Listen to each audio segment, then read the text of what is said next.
Assalamualaikum warahmatullahi wabarakatuh.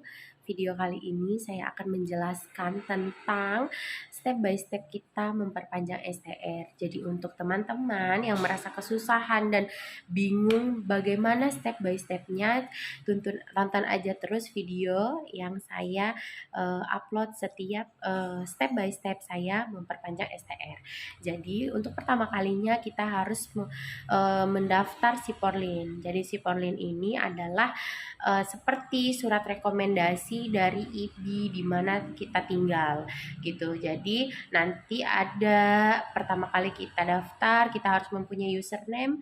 Username itu kita harus daftar dulu. Nah, daftar Siporlin. Setelah itu baru kita bisa melanjutkan untuk mendapatkan surat rekomendasi tersebut. Di sini video pertama kali saya untuk untuk registrasi username. Jadi kita tonton bareng-bareng ya. Jadi yang pertama kita harus masuk ke linknya yaitu IBI Siporlin. Setelah itu klik member registrasi karena kita belum mempunyai username. Nah setelah itu kita harus mengisi data dasar sesuai dengan petunjuk di bawah ini seperti nama lengkap, nomor KTP. Oh iya, karena nomor KTP dan segala macam ini harus sesuai, jadi kita harus siapin KTP kita. Nah, setelah itu tempat tanggal lahir. Setelah tempat tanggal lahir, di sini ada tanggal lahirnya. Jadi tinggal kita klik bulan lahirnya berapa, tahun lahirnya berapa. Terus jenis kelamin, agama kita apa, status pernikahan. Setelah status pernikahan ada gelar depan. Jadi gelar depan ini kalau memang belum melanjut ke profesi berarti nggak usah diisi. Nah gelar belakangnya ya sesuai sama gelar kita. Misalnya masih D3 berarti AMDkep gitu. Nah yang selanjutnya ini ada alamat tinggal sesuai KTP.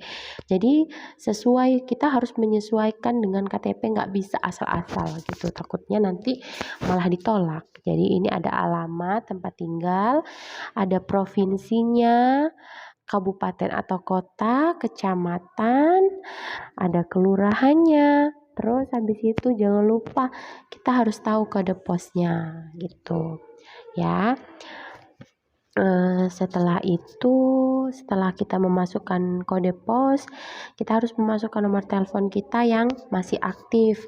Jadi nomor telepon sama mobile phone itu nggak apa-apa kita masukin nomor yang sama gitu.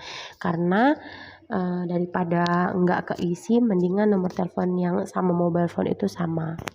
Gitu. Yang penting aktif dan bisa untuk dihubungi. Setelah itu ada keterangan keanggotaan. Nah, keterangan keanggotaan ini di mana kita harus menyiapkan kartu IBI. Jadi kartu IBI kita tulis sesuai banget sama yang tertera di kartu IBI itu. Nah, ada nomor anggota, terus kita daftarnya di mana, yang diiniin adalah provinsinya. Setelah provinsi ada kabupaten atau kota, terus kita masuk ke ranting IBI apa gitu. Setelah itu kita masuk ke pendidikan bidan terakhir. Nah, pendidikan bidan terakhir itu yaitu pendidikan terakhir kita apa gitu ya. Nah, jadi ini kita masukin institusinya, institusi pendidikan kita, nanti keluarlah secara otomatis jenjang pendidikannya apa aja. Terus habis itu tahun masuknya berapa dan tahun keluarnya berapa gitu. Nah karena ini harus sesuai sama ijazah, jadi ijazah kita yang untuk pendidikan terakhirnya kita udah siapin, sudah terbentuknya PDF karena di sini kita akan mengupload ijazah kita dengan PDF seperti itu. Nah, ini kita masukin nomor ijazah. Jadi nomor ijazah itu adanya di bagian pojok kiri atas gitu, bukan yang pojok kiri kanan ya. Yang ada tahun kita lulusnya gitu. Setelah kita mengupload ijazah, Sekarang kita memasuki riwayat pendidikan terakhir.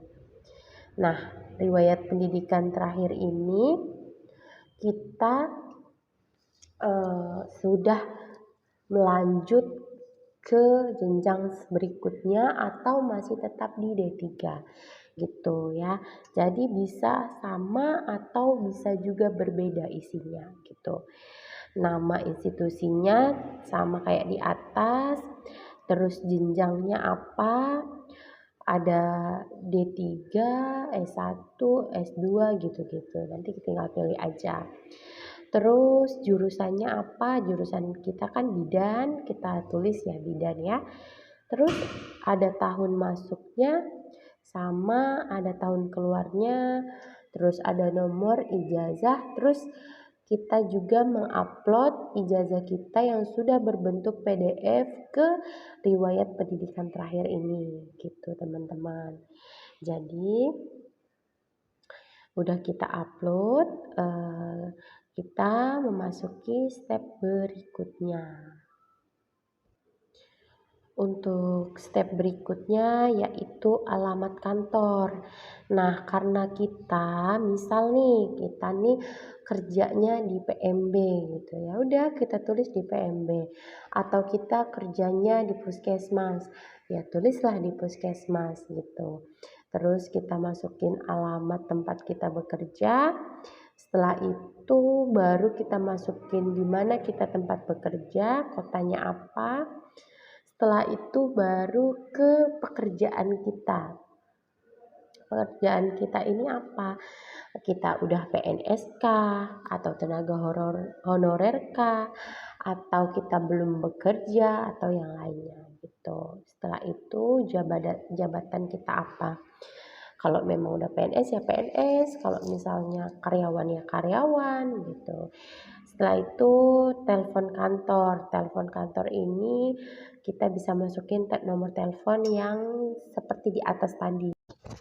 Setelah itu baru kita masukin kontak informasi yang isinya email yang aktif dan nyangkut ke HP kita sih, biar kita lebih enak buat ngeliatnya apa udah dibales atau belum.